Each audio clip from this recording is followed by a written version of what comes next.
ওই যাইতাছে ওসমানের বান্দির বাচ্চা আমার হুমন্দির ফলাই যাইতাছে এখন ও খালো এনে বই রইছে কি কিসরামি যে করে আমার লগে আমার সহ্য না এবারে আপনি আমার বলবেন না আপনার কাছে মাফ চাই দোয়া চাই আপনি একটু দূরে যান আপনার আমি বলে দেখি আমি ওই দোকান থেকে উঠাই এরাই বলছি আপনি যান এমনি করতেছেন কেমনে আপনি যান আপনার দেখে আমি আই বলছি ওদিকে সমস্যা কি আমি কেমনে লাঠি মারি না বড় ওখান কিসরামি করলে কিন্তু খবর খারাপ করলাম আমি আমার মন মেজাজ এমনি খারাপ শুনুন অনেকক্ষণ ধরে মোটামুটি চিন্তা করতেছি পাই না আপনার বিষয় পাই না মানে কথা কইবার চাইছিলাম কি শুনবাই ওখান কি ফাইজলামি টাইজলামি কোনো কথা কইবেন দূর বড় ফাইজলামি কথা না যদি ফাইজলামি করবেন তাহলে ওখানে দূরে যান ভালো কথা ভালো কথা হইলে আপনি এক দুই কথা কই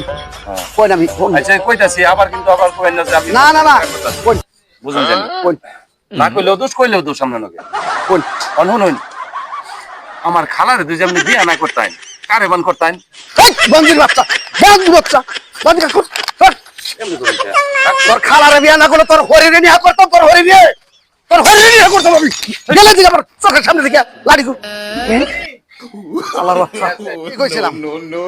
এই বান্দির বাচ্চা আমার যন্ত্রণা করবো আমি আগেই কইছি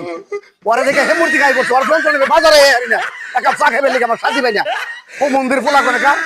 হ্যাঁ ও মন্দির পোলা আছে এখানে গড়াল লইতো নাড়ি বেলাম মাথার সামনে নইলে আজকে শিক্ষাটা দিতে ফাইল যাবি কিরম কিসরামি করা আরে না